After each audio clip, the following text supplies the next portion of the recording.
Good morning, everyone, and welcome.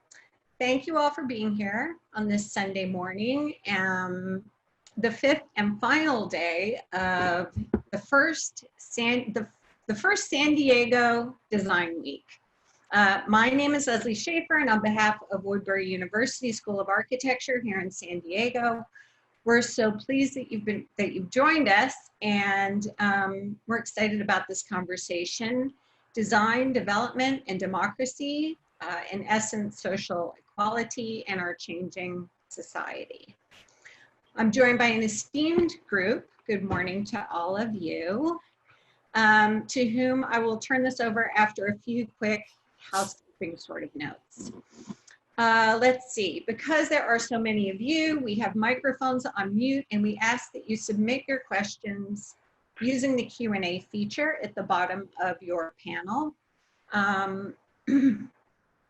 Let's see, we're excited to interact, and we will respond to your questions as best as we can and as many as we can. If we're unable to respond to your question during this, we will try to do so via email, and there's also a form in the chat feature where you can submit a question that we will attempt to respond to as well after the fact. Woodbury University School of Architecture in San Diego was established in 1998. In 2008, they moved into its current faculty designed, and I've asterisked that, faculty design facility just 15 miles north of the US-Mexican border in San Diego's Barrio Logan.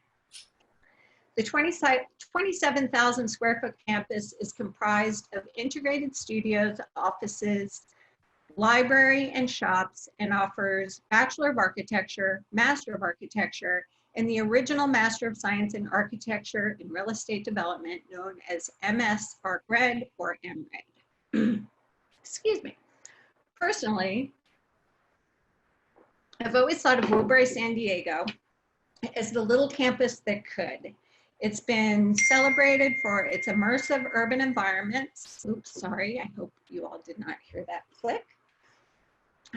It's been celebrated for its immersive urban environments, professional innovation, student engagement and transformation, and its programs have realized high retention and graduation rates.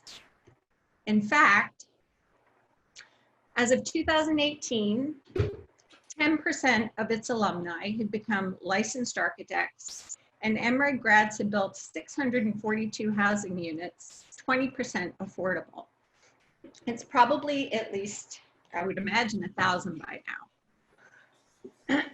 Hanover Research has identified RED programs among the fastest growing professional programs in the nation. Yet the MRed San Diego program is one of the first housed in a school of architecture. Woodbury San Diego is one of only 2 accredited architecture programs in San Diego, and the only school in San Diego offering NCARB's Integrated Path to Licensure program to graduate and undergraduate students, creating an additional pathway for motivated students seeking to become architects. And I'm sure we could take an hour just introducing these architects. So I'll stick with the condensed versions. And again, you may learn more about them by visiting the links we will post in the chat room. I'll start with going back to that asterisk I mentioned earlier in referencing the faculty design campus. It's worthy of note that the faculty noted is our moderator today, Catherine Herbst, who designed and built the Orchid Awarded campus with her husband and partner, Todd Reinhardt. Catherine landed in San Diego after earning her Bachelor of Architecture from Montana State University. She worked with Rob Quigley from 1989 to 2000, obtained her license to practice architecture in 1995, and she and her husband Todd established Reinhardt Herbst in 2000. Since then, Reinhardt Herbst has been recognized with several awards, articles, and accolades. Catherine went on to receive her Master in Architecture from Montana State University, and she served as a visiting professor there and and an invited juror in state AIA award programs in New Mexico, Florida, and Arizona. She served in a variety of roles at Woodbury, San Diego since 2002, including assistant chair, director, and chair of undergrad and graduate programs. Ted Smith. Ted's early experience doing architectural work for spec homes left him dissatisfied in society and concerned about the direction of residential design. He became somewhat of a social activist in the design world, and he's been experimenting with common area living spaces, townhomes, pared down living quarters, and flexible living concepts ever since. This includes his latest project, Abopa, a small footprint, mixed-use, modern microloft complex in Hillcrest. Ted and all of our panelists today support localized design that takes its cues from the character of the existing urban fabric with the goal of enhancing it. Their shared design aesthetic is affordable, flexible, and socially responsible. Jonathan Segal is a fellow in the American Institute of Architects and nationally recognized for his housing work. He's responsible for the design and development of over 300 medium to high density urban residential, mixed use, and live work units totaling over 300,000 square feet of construction. He's been the recipient of numerous accolades, including 40 state, local, and national AIA awards for residential and urban design. Over the years, Jonathan's continuously modeled and shared the unique practice of architect as developer. He also serves as an expert witness for development disputes, construction defect litigation, and condemnation law. Mike Burnett is an owner and principal of Foundation for Form Architecture and Development. Mike earned both his Bachelor of Architecture and his Master of Architecture in Real Estate Development at Woodbury, San Diego. Inspired by the challenge of finding the intersection between high design and low cost, Mike works on low-income tax credit finance projects with strict timelines, tight budgets, and complicated leftover sites, providing him with an understanding of creative site design and building design methodologies that ensure successful living environments. Mike's Emerald graduate thesis came to life as his first architect as developer project, a market rate eco-friendly mixed use infill building near downtown San Diego called MXD 830. During the construction of MXD in 2008, he formed Foundation for Form Architecture and Development with Craig Abania. Mike was named AIA's Young Architect of the Year in 2011 and has won multiple awards for his plucky and transformative projects. So all of that said, and without further ado, I thank you all for being here, and I will toss it over to you, Catherine. Thanks again. Thanks, Leslie, for putting us together, and thanks to San Diego Design Week for all their sponsors. I think of our topic as the 3 Ds, but let's start talking about the ones that you're all recognized for, which is excellence in the field of architectural design, and see if that swings us around into discussing the other 2 Ds.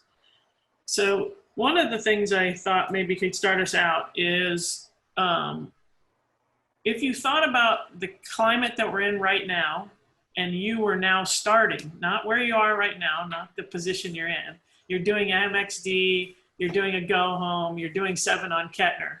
In this moment, how would this world have changed for you? What would you do differently? What do you know now that you didn't know then? And I guess as a way of giving advice to people who are starting out, not from the position of accomplishment, but from the position of sort of trying to grab the world. Ted. What would I do differently? Let me think. I wouldn't have gone bankrupt before I decided to become a developer. But that was in fact the reason I did, because no one was hiring anybody in 1980. And my single family residence practice is sort of run dry. And I couldn't pay my mortgage on my house. And so I got a lot down the street and became a builder. And the first client was me and a bunch of my friends who had no money. So I became an affordable housing developer. Do you think that would work now? I think it would work now. Okay. I think that, in fact, those kind of opportunities that are self-generated, where you invent the opportunity, are something that people can do in almost any climate. So, you know, I feel that, again, taking the reins is a good solution to getting started. It's much more difficult. I had about a 10-year single-family residential practice before then. And it was always about, you know, getting a client and paying the bills and being broke when you're done, versus doing a project and another as a builder, and developing a little bit of equity and continuous income that then gets you through the soft times. Jonathan, 7 on Kettner. I don't quite understand if you're saying that, would I build that building today, right now, in this situation? Well, what would, if you had to build that building right now, if you're starting out right now and that was your first project, how do you think the world has changed for you, for a young developer with some gumption? I think in an urban situation, it's a lot easier to do what I did. I mean, at the time I did that, there was nobody but the big boys doing anything in downtown. And downtown was pretty bad, pretty tough area to be in. I'm not so sure I'd do anything differently. I was fortunate that was a condo building that I wouldn't do today, that I don't do today, but I didn't get sued. So the advice going out would be, don't do condos. At the time, that was the only thing that made sense dollar-wise. I remember, Mr. T, you were doing your building on 10th Street, weren't you, when we were building 7 on Kettner? Yeah, and that was where I learned how to make a performa and made it with a pencil without an Excel spreadsheet. So after you made one performa, you were finished. You didn't get to modify it or fine tune it or anything. But yeah, we did rental right from the beginning because we came out of a rental background in Del Mar Terrace where we'd done the go homes. You know, some of those have been partnership ownership things. It was, you know, rental is a safer bet. You know, building houses for sale and whatnot is a deep pockets development. And they're much harder for people to get started with because you can fail. So, you know, if you get into a recession, you got a house for sale, you're in big trouble. But if you got an apartment building, people will need to live in there somewhere, and you're able to weather these tough times. But the difference, Ted, is when I did my project, I was very fortunate that the last unit I sold like 30 seconds before the recession of 1990 happened. And had that not sold, I'd be sitting on a big unit with a big HOA fee and a big mortgage and all that kind of stuff. So you're right in the sense that, you know, the for rent is way better. But at that time, that really wasn't a choice. I don't know how you made that all happen when you did what you did, but I couldn't make a rental work. You know, the disparity between what a rental was worth and the income and what a condo was worth was, I mean, God, the condo was probably almost double the value of rental at that point. And now, potentially, the rental is more valuable than a condo. So that's why I was sort of asking Catherine what the relevance is. But back to giving any advice to anybody, start very small and very methodically start to step up and bigger. Don't be doing one small deal and then halfway through that deal, it's going so well, you know, you triple the size or quadruple the size. Because I found that we were always doing a project and getting ready for the next one. And we were thinking that the next one's budget was based on the one that we were doing. And we always found out that as we got into the next one, that the first budget didn't work. So then the next one didn't work, and then the next one didn't work. We never had the proper amount of budget. We were never on budget. We were sort of on time. And somehow the values went up so that we could actually absorb the difference. I know, Mikey, you've never seen a project go over budget. So, you know, you may talk about how those work for you, all budget-wise. Yeah, Mikey, MXD. I think what's interesting about what was different in 2007 when I started MXD was that I had the coattails of sort of Ted and Jonathan to help in sort of this localized economic benefit, if I want to say, you know, finding, I mean, the barriers to entry are pretty interesting. Unless you find someone that's going to help you with your first project, it's going to be sort of this angel investor that I happen to find with great luck and sort of hard work just to find the person who's going to believe in me the first time, who's going to give me $500,000 of their hard cash to invest in buying a piece of land that's in the middle of a questionable street in a neighborhood that no new development had happened for almost 20 years. I think, having I don't want to say it's naivety or ignorance or this blissful sort of ideology that us architects out of school get in our head, that we're going to come create this sort of magnificent little ecosystem of social amazingness, all that we socially kind of control with our little design moves. We come at this, the thesis I had in graduate my program, I took to a local lender that was suggested by Jonathan and Ted, and someone who has familiar with those two guys who what their work was. So I think using that sort of momentum that had already been laid in front of me, and it was 2007, so it was right before everything got crazy and money was flowing pretty quickly. And I remember sitting across from the lender downtown, a high rise, asking for $1 million loan, construction loan, and well, I think I asked for 900,000. And he goes, "No, I'm going to give you $1 million because you're going to mess something up on your first deal." So it was just like one of those almost poetic things that happened, and the timing just was right. And I think the due diligence was there, that they saw that I put in all the effort and run these numbers, and found this pretty interesting site. And yeah, I think that drive and ambition was the thing that any new person or any first-time architect developer is going to have, and that's the most thing you need, is the passion and the drive to keep going through all the mess that you're going to encounter along the way. So yeah, it was actually under budget on MXD, but then the last project goes $2 million over, so you never know what's going to happen. So I think this is something that I never feel like architect developers talk about very well, is your risk aversion. I mean, I think, Mike, when you described that story of asking for $900,000 the first time in your life, I think there's a certain amount of, I'll call it risk, I'll call it gumption, but I do think there's something that makes you guys stand out, are people who are willing to risk the kinds of the kind of capital that you're willing to risk, and the futures of the peoples around you. What makes you so doggone certain you can do it? I don't know if there's an answer to that question, but I mean, Ted and Jonathan and Mike, you guys have known tons of people who know how to do it, myself included, who don't risk, right? What is the deal? What's the difference? You'd have to tell us, Catherine. We've been waiting for you to build your project for a while now. Why haven't you? Why won't you take the risk? I think it's a matter of circumstance. I didn't take a risk until I had no option.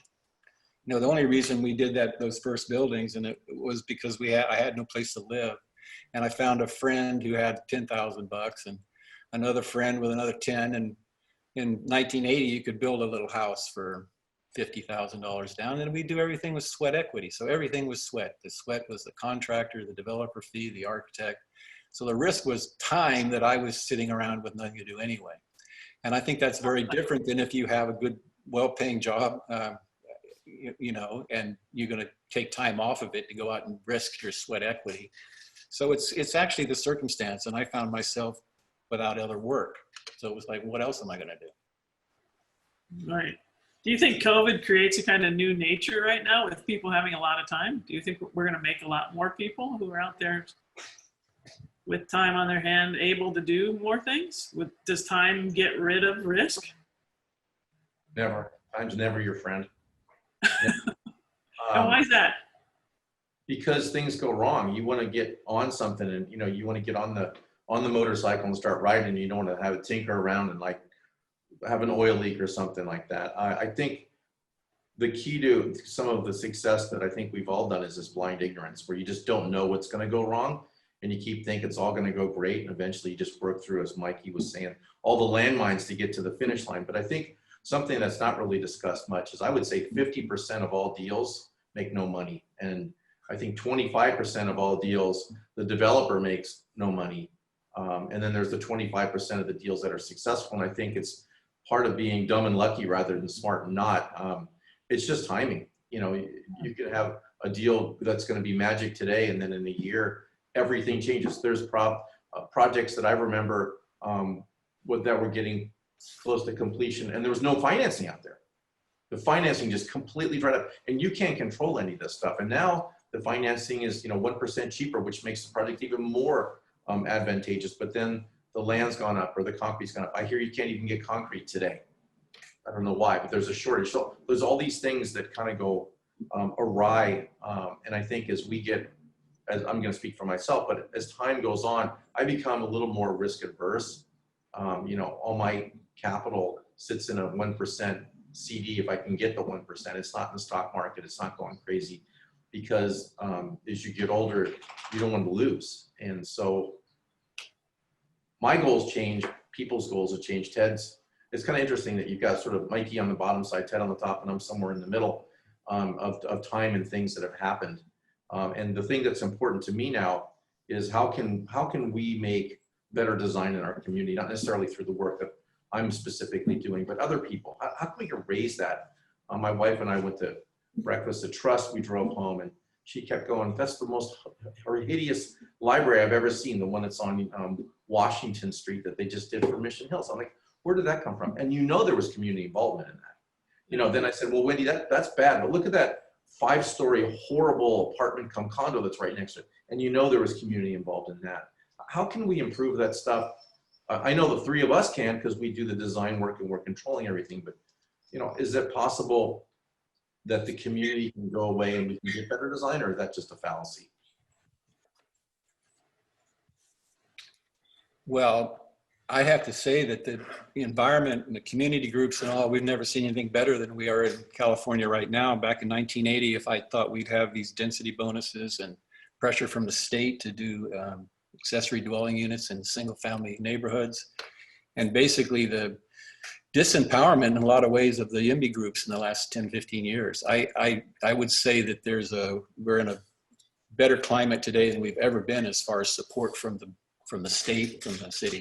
But Ted, is the design quality altered at all? I'm going to argue no. I'm going to say all the communities did was delay the projects and create or exacerbate the shortage of housing that we have.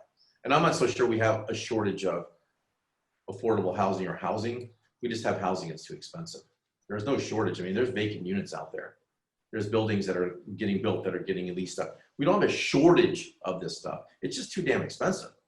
And that's, I don't think that function can be altered unless there's a huge overbuilding that happens. When, what's going on in San Francisco now with the flight out of there, stuff's coming down. But so do you agree or disagree, Ted, on the fact that the lack of community involvement has helped the design or hurt it, or a non-issue?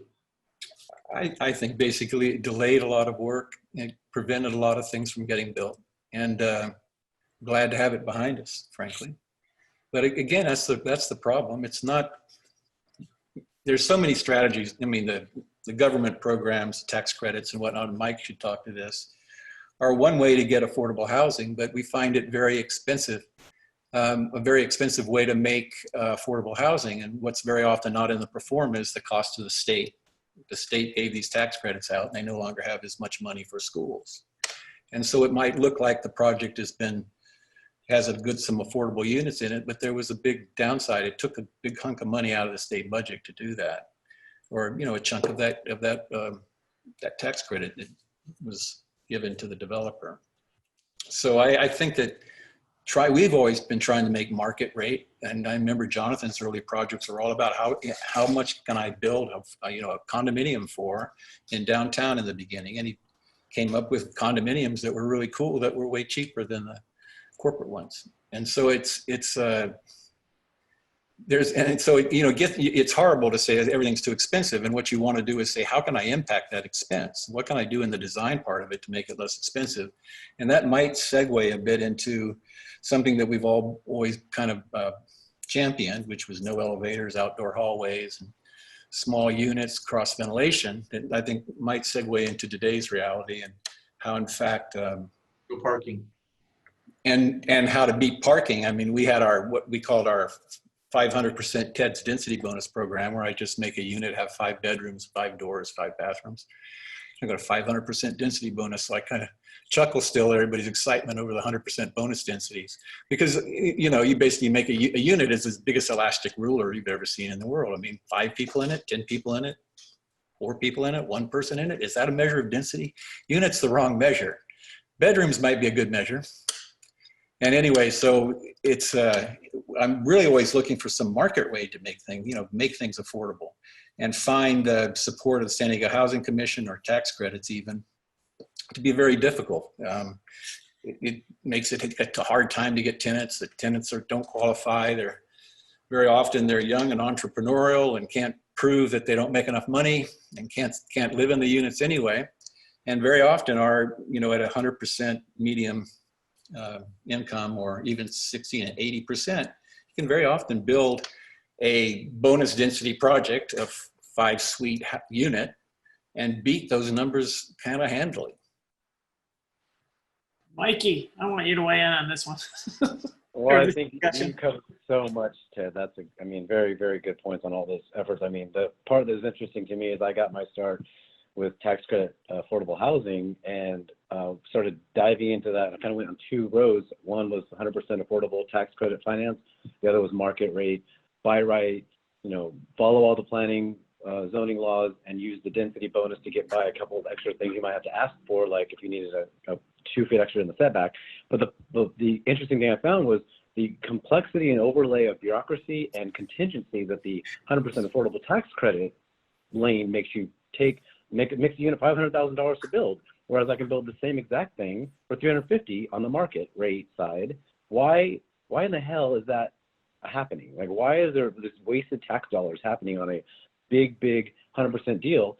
I mean, it's grown into a monster of itself with very specific developers doing just that, and it's very hard to get into that game with experience points and all these things that make you win the award at the end at the state level. But just following Ted and Jonathan's lead with this whole doing buy right market rate development using the Housing Commission state density bonus that anyone can qualify with 5 units or more on a property, following some of those rules, getting real built housing that is at the low to very low income levels, built as part of a mixed income development. So you're not just housing 100% affordable people in one building and all the market rate condos in another. You can mix it together, have that socioeconomic diversity that we're all kind of talking about in this perfect world of having a neighborhood. And so each project has tried to follow those baseline rules of, you know, no elevator to keep the cost down, because every time you push that button, it's 35 cents. You know, the maintenance on that, the double loaded corridors that no one likes because the air is stagnant. It's hot, you know, there's darkness. So we kind of follow these. We're lucky to be in San Diego with great climate, but it's no other place to test these theories and prove that the old courtyard bungalow housing is by far the best space to, you know, be friendly with your neighbors in and have, you know, the air circulation that's really important today, and not, you know, this no touch sort of environment we're all experiencing now, are things that in every building that has come out of my graduate degree, you can look around and see in all of our buildings examples of these realities that have been, they're pretty simply incorporated to keep the maintenance down and all that. So yeah, it's a fun place to play around with these ideas and see them really work. Because now, even in my advertising, as I'm marketing our for rent units, it's, you know, all outdoor circulation, no elevators to be bothered with, you know, worrying about getting up and down. You know, I walk people around the building, they're going up 3 flights of stairs, and we kind of joke that we don't have a gym on site because this is your gym. You're exercising your butt every time you go up to your unit. Keep your heart rate going. So there's kind of little things that are just lifestyle choices. But I think that's all great, Mikey. We all love doing that, but I think the unfortunate paradox here is that the land costs are going up so much, and the rezoning and the densification of the properties make it so that we can't do that anymore. I mean, I would love to be doing, you know, a remake of Schindler's, you know, project on Gravia,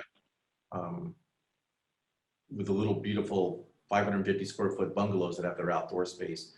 But the reality is you can't do that anymore. You're paying so much for the dirt. And I don't see how that spins around. I mean, I asked Matthew, I said, why can't we do like a 2 or 3 story Schindler-esque project? He says the densities don't allow it anymore.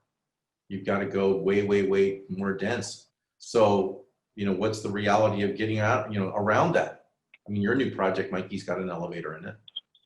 I know, first time I'm ever doing elevator, and I'm doing double loaded corridors, just happening to do light at each end. So there's little moves you can make, but you're right. I paid too much for the land. This new density law that they're trying to pose on the state level could do away with the unit count and be more FAR driven, which is a great move, to speak to some of Ted's comments about how, you know, just because you have one unit, it can be a 1 bedroom or a 5 bedroom, it's still a unit. Now we're finally getting to the point where it's just all FAR driven, and you can build the same exact volume of a building, but now have 50 little units or 10 big units. So it should be market driven. I think that's fantastic that we're getting to that point. But you're right, Jonathan. I mean, it's my first elevator building, and I had to do it because it's, you know, 8 floors tall, and no one's going to climb that many stairs, and I get it, you know. And so it's a real challenge just from the landowners seeing, you know, green money from real estate agents telling them that their land is worth this much and they can sell it on this development deal side. But I mean, hey, we need more density. People keep having babies, so we got to put them somewhere. And I just think we have to really be, you know, thoughtful and respectful about how to do it. It's funny, I listened to Moshe Safdie a bunch of years ago give a lecture, and he talked about habitat and the kind of density they was achieving in habitat. That's pretty luxury housing kind of stuff. But he actually ended up doing a bunch of housing in Israel, and he did this great study. I don't remember what it was, but he actually ended up making 4-story cities, so that you got rid of elevators and you got rid of double loaded corridors, and everybody walked up. And the densities that those cities achieve are like higher densities than, you know, places like Singapore and Hong Kong, which is, and I think it goes back to sort of the elasticity of the unit size, right? These are smaller units in smaller areas. But it was a sort of, how do you achieve density and maintain character? And I guess, you know, like, what ideas do you personally connect with that other people are doing? Where do you think you're going in a sort of COVID, fire prone, I don't know, all this sort of things that are happening right now? Where do you see, it seems to me like that you guys have all done what I would call resilient architecture. It's able to sort of move with whatever's changing around it, because it is designed in a kind of basics, right?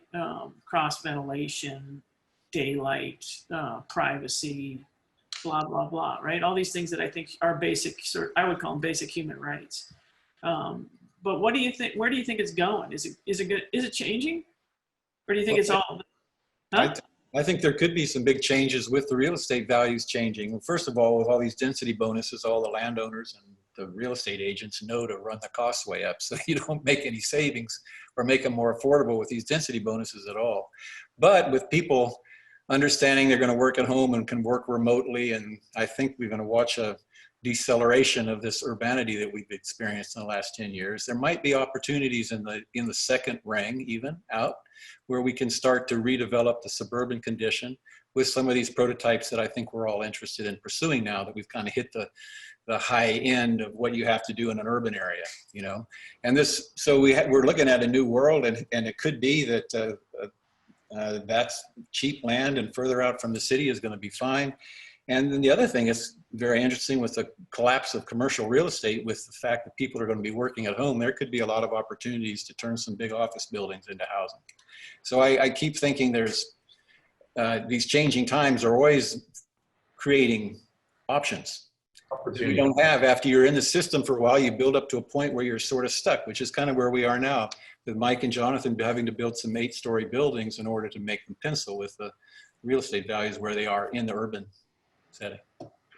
We finished a project called the Continental, which was supposed to be the micro housing prototype for Little Italy with no parking whatsoever. And there was a gentleman from Southeast San Diego that was on CCDC's or Civics board that shoved it down my throat and maybe put 8 parking places. And my building was $1 million over budget. And by the way, it cost $1 million to dig the hole. Yeah. Thank you very much. So we did 42 units on effectively 3,500 square foot of dirt. That's 650 dwelling units per acre. That's like a real 650. That's not, you know, 2-bedroom, which are, don't effectively work like that. And we look at that, and that's going to be the trend of the future. So if you're going to work that, we've always bucked the trend. So now we need to start looking at doing urban stuff. It's all 2 bedrooms. So you have a roommate, or you have a couple that have the extra room for this live at home, work at home stuff, which I think is going to be a nominal trend. I think all this shit's going to go away, Ted. Everybody's going to want to get back and be social. It's all going to be yesterday's news, and we're all going to look back and go, how silly was that? Oh yeah, let's redesign the suburban home to have an office in it. It's like, whatever. You know, I'm not buying that whole story. People are people, and they still want to go out and look at Little Italy on a weekend night now, where people are just cranking up and down that street. They want to be active with people, and there's a nominal amount. I think they're going to want to do that flight. And Catherine, you went to Montana State. You know, go to Montana. I went to University of Iowa, commonly known as the Harvard of the West, and those they we coined that one. Just wait till they see that wonderful 20 below, you know, with the loose wind ripping through their place. They're going to be hating life and wanting to get back to San Francisco. So again, I think this is short-lived, but I'm still back to wanting to get better design source cities are better long-term. And I look at some of these old cities. There was a shot, I know, Ted, you love Spain, and there was Las Ramblas, and there was this beautiful aerial of the grid, of the courtyards and all that stuff. How come those guys did it so well, and how can we do it so sucky? How can we improve all that stuff? Is it just, you know, us 3 musketeers that can do it? Or maybe there's another handful of 10 people, and that's it? Well, that's the thing that we've learned at MRED, right, is that nobody wants to do the infill development. And of course, the graduates and the faculty quickly realize that they can't make any money doing the infill development either. So it takes a beginner, it takes somebody who just wants the love of making a building, who's going to fight through 3 years to end up with 4 units or 6 units instead of 3 years and ending up with 30 or 40 units. And the difference is it takes the same amount of time, the same amount of work. It's easier to borrow the bigger project, et cetera, et cetera. Everything pushes away against infill, wanting to do it. And the small buildings are incredibly difficult on these little lots to try to make them good housing. So that's why I was kind of interested, and I agree with you, Jonathan, that we're all going to forget about COVID at one day, but I don't really believe that just necessarily because 100 years ago it was over in 2 years. That's going to happen here. And I don't believe with globalization that we're not going to have another COVID attack of some kind in the next couple of years. So I think that it's not really true that it's going to be behind us. And I say that optimistically because, again, I'd like to go out a couple rings out from the city center and see if we can build, densify the suburban condition a little bit. There's huge amounts of shopping centers that are going vacant and broke, and there's all sorts of redevelopment opportunities in the suburbs. And I think that whole new models can happen. After working for quite a while doing the urban buildings that we've all been doing, you start to get to formulas, and it stops to be as interesting as it was when you're just kind of starting with a blank slate and going, what the heck could I do here that has that's interesting, more exciting. We'd all love to do courtyard housing. We'd all love to do bungalow courts. We'd all love to do those things, and maybe the land values are right for that somewhere. If we can imagine, it's not going to be the whole population, but perhaps there is going to be a change. And it's a new opportunity. Every time there's a problem, it's a good thing usually, because it comes up, something you can solve at that point, something to chase after, to push against. There's always a silver lining, Ted. I mean, look at like all the stuff that you guys built in the public right away in the parking. That's right. And let's just tell what Jonathan's talking about. We have a restaurant in Little Italy, and so all the restaurateurs have got their seating out in the parking lanes of the street. And so we've tried for 10 years to have the city to allow us to do that. COVID came along and everybody just went out and did it. And now no one's going to take it away. So wow. we hope. I think everybody's going to hold together and say these parklets are great, and look how wonderful Little Italy is now. And pretty soon India Street's going to be closed, become pedestrian, and that's kind of a good thing. And it didn't come from, the merchants, the restaurant guys in Little Italy have been wanting to do that for 10 years and have been pushed back on by every little silly bureaucratic thing you can imagine. So Ted, building on your thought, and I agree completely with the two thoughts, one being go find an office building to convert it into, let's look at suburban hill for some shopping centers or what have you. The problem is I think the city now should just say, okay, great, for 2 years, we'll let you build whatever you want, wherever you want, any way you want. What a great experiment that would be, right? Let's go and then, you know, 5 people go out and do a horrible job, big deal. 5 people go out and do a brilliant job, and here's the experiment, and here's the result, and now you can capitalize on that. But just let us go do what we want and get out of our way, right? I think that would be fantastic. I think there are some cities, and then maybe it's a thing to maybe talk about what cities are doing the right thing, but there were cities that actually had kind of like experimental zones or test zones where they threw away everything, right? And there's a really famous story about Toronto. Kings and Queens was 2 streets in Toronto that was a highly contested area of Toronto, and at some point everybody just threw in their hat and said, do whatever you want, don't build a bordello and don't build a nuclear power plant, we don't care. And in 10 years, it became the most valuable, sought after residential property and commercial property in the city. It actually didn't take that long. But I think there was a whole bunch of good people working on that neighborhood and doing good work there. And I think, I don't remember who brought it up, but I think, John, when you were talking about your conversation with Wendy, you know, when you talked about 25% of development deals are the stories we talk about, 50% of them go south or whatever, right? It's the same thing happens with architecture. I mean, Ted and I joke that the whole idea behind MRED was to get better architecture out there. And you're kind of fighting against this tidal wave of mediocre stuff. And I don't mean good architecture in the form of capital A good architecture. I just mean solid work for good living, for good retail, for good restaurants. You know, I don't think it all has to be, you know, sort of scream and shout. But what happened, Catherine, is that people like Mikey and these students that did stuff, and Ted and obviously the work we're doing, showed by example how to do something, and the development community grabbed onto that. And Yeah. They started getting rid of like the Tutti Frutti building that's on India that Kutri and Martinez did. That's got 8-foot ceilings in the retail spaces with, you know, 6-8 front doors. It was like hideous. And now, you know, all the big tall spaces, every new building has an oversized tall space, you know, at the bottom of their building, which was because other people did it right and they saw what was right by demonstration. And I'm going back to this, you know, give me 2 years, give the community 2 years to be able to do anything we want, anywhere we want, get out of my way, no community involvement, I just want to build. There's a property we're looking at in Mission Hills that's 10,000 feet that absolutely wants to be dense. It only allows 3 units in it. Like what? Like, and this is in the little commercial note, 3 units in it. And by the way, the first 50% of the space has to be commercial, and the back can be residential, but you can put residential over the commercial. Oh, let's go and use the density bonus of the affordable housing. Oh, I'm sorry, that doesn't work because it has to be, as Mikey earlier said, 5 units. This only allows 3. So then I can't use any of that whatsoever. This is a landlocked, you know, just anomaly that it's like, stop it, just let me build what I want. And I know it's not gonna happen, but that would be my dream. If I could have a dream. Be able to just do stuff and then show. Do you remember when the city of San Diego used to have penalty-free days? No. Yeah, I remember this once, that like if you had an illegal addition or, you know, you had some kind of code violation, that you could come in and get it cleared up without paying a penalty.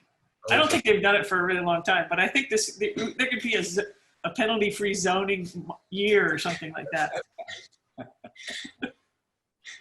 Or self-certification or something, or zoning self-certification, something. Just blame somebody, and if they do a real bad job, take their license away. Right.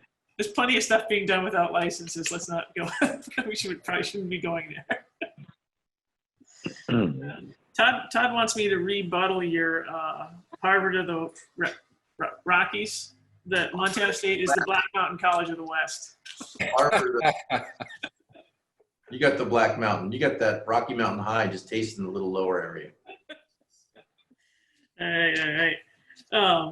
I think there's a topic that Todd and I have kicked around in our studio. It's called post-luxury. Do you think we're headed into a kind of, I mean, I think in a lot of ways you guys do what I would call post-luxury housing. it isn't a lot of, I don't know how to say this right without sounding insulting to myself. But it's just sort of, I would say basic, you know, just decent sized rooms that fit furniture, daylight, a good bathroom, you know, not an apartment that is a kitchen with a bed, you know. I mean, it's just like there's a kind of pervasiveness, the sort of, I guess maybe the developer model in a way, or the sort of takeoff on the developer is they sort of grab the little things that are successful and then they sort of do this mashup that actually doesn't yield that good a housing. And so why is it that the basic things, you know, a good sized room, the proportions, the relationship to the exterior, why are those things so hard to pull off? Why do you guys care about it? I don't know. I think I remember just designing little sketches when I was a kid. I would draw a little human figure and then I would draw like a car around it or like a space around it. I think it all starts for me about how am I moving through a space, what is happening as I'm feeling the space and around us. So like for me, it's always about if I'm coming up with a form that leads to the building, then I'm backfilling it with units that are using all the adjacencies around it to benefit the most from light and air and view and privacy and all those things we talk about. But it's more about the experiential things for me. I've come from drama when I was in high school, so it was like there's a stage and a front and a back, a side. There's awareness of all those things as you enter a site specifically, and every place is a little make it about the neighborhood and whatever ideas are culminating in your room at the time you want to throw at this new project. So to me, it was about, you know, we know the basics, or we know what a 1-bedroom is like, we know what a 2-bedroom is like in Mission Valley. Those are kind of known, easy, I call them beige stuff that, you know, the masses like. We market to a little bit of a different niche, maybe more of a design interest person or more of someone who does like color or wants a more alternative space. They do work from home. They're more artists. They need extra space for their stuff. I don't know. It all goes back to Ted's, you know, class back in undergrad. I remember just walking through his go homes, just being enamored by these tall spaces full of light. And the new developments you see are kind of carrying on those old, tried and true tricks that work, but they're kind of blending them with these beige realities that rent pretty easy. Because I will say it's hard for me to rent this 1-bedroom plus den thing that really fits that person who works from home and wants a separate space to feel like they're at work or gone to a different kind of mental area. But it's like, oh, it costs $200 more than a 1-bedroom. So immediately when people just look for a price point, it gets weeded out on the Zillow search because it's $2,100, not $19. So there's little weird things that happen that I have to be aware of as we're designing that are like, how am I going to rent this thing to the right renter, to the right user? You know, the newest project I'm looking at right now is I'm designing this whole little sort of den, small area that's perfect for an L-shaped desk to work from home, have your Zoom meetings with great background behind you that kind of leaves out your personal clutter from the rest of the space, but it's still affordable. It's like a 1-bedroom, but it looks more like a 1-bedroom extra. So there's like little things that I think we have to kind of mix with what works to the mass, but yet we know we have a niche market. So that's the tough thing for me, is making that little connection. I got a couple of questions that came in, and I'll talk to Susan C. Merritt. The city has so many restrictions and it takes so long to get plans approved, yet there is no design review board. Is there? How do we get around the mediocre?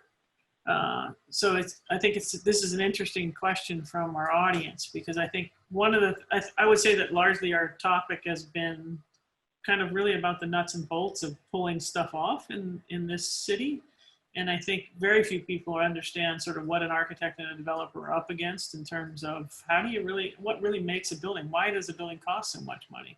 I think for me, Michael, your discussion about sort of the tax credit housing and the market rate housing and the difference in the price per unit is a really telling story of what's going on here. And so it seems to me that the regulatory climate makes units more expensive. And I don't think that's what anybody wanted. And I don't believe that the public think that's what happens. They think that the regulatory climate is making housing better. And the reality, I think, at least for the small developer, is that it isn't. But I don't know if you guys can see those questions, see her question, but. I have a quick comment about mediocre. Without mediocre, there is not better than mediocre. And thank God for the mediocre.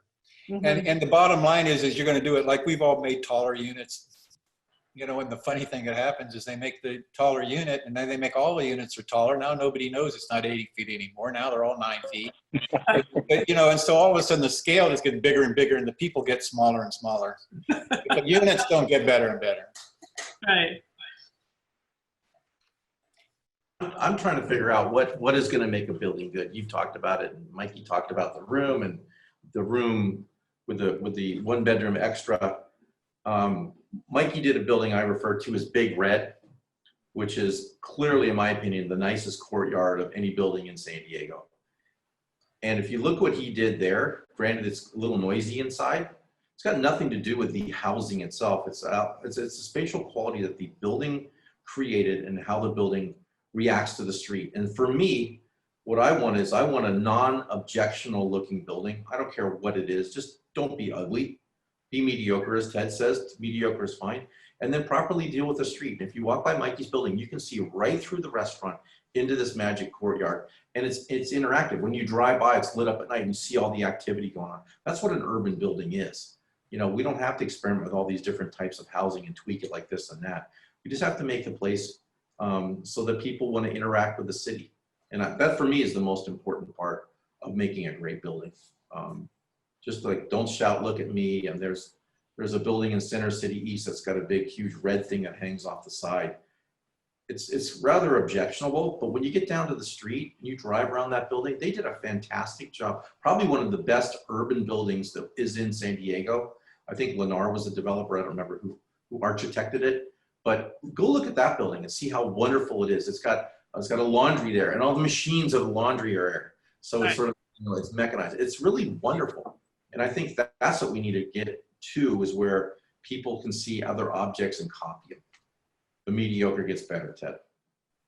Yeah. Well, the mediocre does get better because we talk mediocre. Consider what housing was like 50 years ago. The average house is way better. I mean, look at just the growth of a tract house from being a Levittown to being these big giant houses. The people that live in those think they're all way better than Levittown. So, I mean, the mediocre gets better and better. It's got to have some. Anyway, I was making a kind of flip comment that how do you look good if you have a mediocre? Yeah, no, I agree with the flip comment though, Ted. Yeah, I think, welcome back to like being an educator. One of the things I think you try to do with your students is you try to get them all to do good work. And I think you sort of, I would call it the sort of beginning mistake, is you write things so tightly that all you do is you take the really good stuff and you bring it down, you take the really bad stuff and elevate it. And now you got everything sort of in the middle kind of, right? And it's like, how do you get everybody to sort of just step up just a little bit from whatever level they're performing at, right? And I think that's actually, that should be the regulatory goal. I always find that reading the rules around, you know, when I go to different cities, they're all about what they don't want, not what they aspire to. And I think that it's the moment where you shift, the shift is to what do we want, not what are we trying to keep out. And I think maybe we're on the precipice of that a little bit too. That's pretty interesting. I like that perspective. Okay, should I read some more questions? Oh, we got 7 more minutes, so. Oh, Leslie's back. Hi, I've come Okay. back. Bing. Out of the ding. Oh, you heard the ding because I've unmuted myself. Let's see, we do have a couple more questions. One of them, Jonathan, would you just recite, you just mentioned the name of 2 of the best done places. I know one of them was the Idol on University Avenue.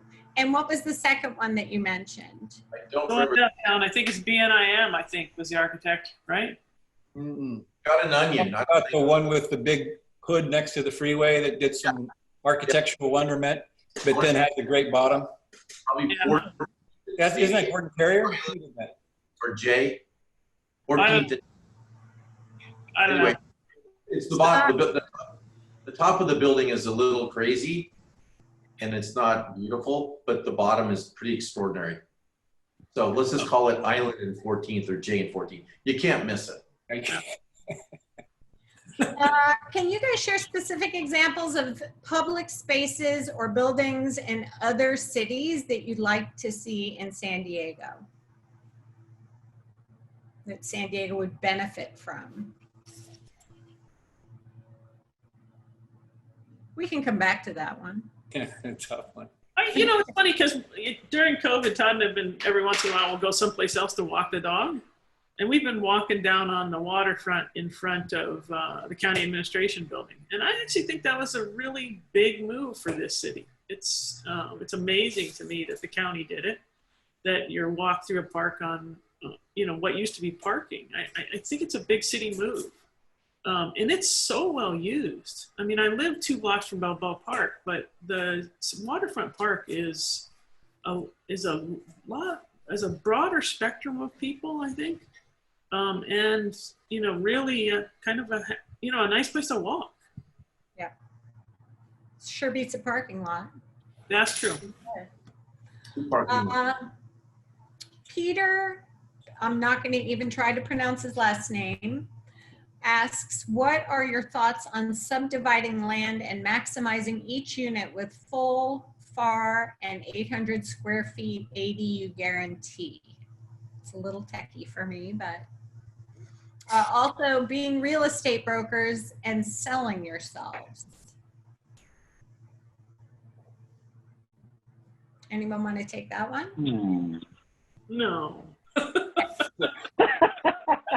We'll try and respond to that one in Next. my I can add something. I don't think there should be any minimum lot size anywhere. I think if you want to take a piece of property in La Jolla that doesn't make any sense and carve up a piece of property that's on a corner into 5 800 square foot lots and do 5 800 square foot really cool houses versus one horrible house with a 5-foot setback all the way around it, no real outdoor space, and a 2-car garage and blah, blah, blah. I think that should be acceptable. Back to, let us just do what we want. Just give me 2 years. Please, just let us do something and show by example how it works. And if you don't like it, you know, then it worked out. If you love it and we can continue it, I think it's impressive and something that really should be considered. Because I want to do these Schindler houses again. What's it called? Come on, Catherine. What's the name of that building? Pueblo Rivera. Pueblo Rivera. And I actually stayed in one the other night, and it was 540 square feet with 400 square foot of outdoor space, and they enclosed the roof. So you feel like you're living in a 1,000 square foot main level house, not 540. And it was beautiful. And I just like to see that elsewhere rather than 4/1 with underground parking and an elevator and 2 stairwells and, you know, whatever. I think I know the answer to this one. Would it help for more architects or designers to be making the regulations? Is the long game worth it to have a stronger political presence? I think we have people in San Diego. I think of Mike Stepner, who basically has carried the ball in regulations and has done a great deal of good stuff. Architect advocates, I'm always talking about combining the name architect with anything else. We mentioned architect real estate agent. That's a tough push, but basically architect advocate, architect planner, certainly architect builder, you know. Architect educator. Architect educator, absolutely. Last question. Let's see. How can we evolve into having you design such ideal spaces you mentioned that Israel and other places seem to be doing better? Innovating soon. I'm sorry if I'm messing this up. Innovating sooner than the US and San Diego. How can young multi-designers help evolve what you all have mentioned in the new world? I remember a couple of years ago at Woodbury, we had, when Spain was in a recession, a bunch of Spanish architects came over and were, you know, they were lecturing because they weren't making any money doing anything else in Spain. And the one guy was complaining about the Department of Innovation in the city of Madrid. And it was just so absurd to me. There was a civic entity called the Department of Innovation. And that this guy had the gall to complain about. It's such a pain, that damn department. And it was this, what they were trying to do was take a water course that was, it was a flood channel basically, and how to sort of inhabit it and reinvigorate it as part of the city when it wasn't flooded. And it was a really great project, and it was a great piece of urban infrastructure, and it, really helped spawn a lot of development on the edges of it and stuff like that. But I think sometimes we don't have enough,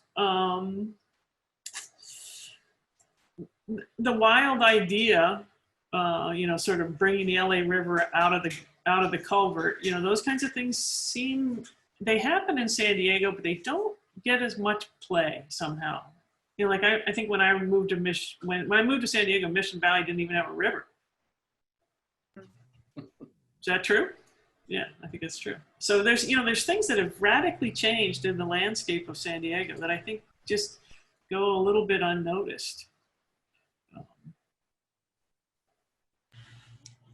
I think we're done. Thanks so much, all of you, and all of you who have stuck with us and joined us for this conversation. It will be available on the San Diego Design Week website as a recorded presentation. We have some resources in the chat space, everyone's website address, and we will attempt to get back to you. Please identify. I'm sorry, I can't take any more questions, but we will respond to you, Judith, as soon as we possibly can. And again, thanks everyone so much for attending. Jonathan, Mike, Ted, Catherine, can't thank you enough. And yeah, have a great day, everyone. Happy Sunday. Enjoy the rest of Design Week. Thanks. Thank you all.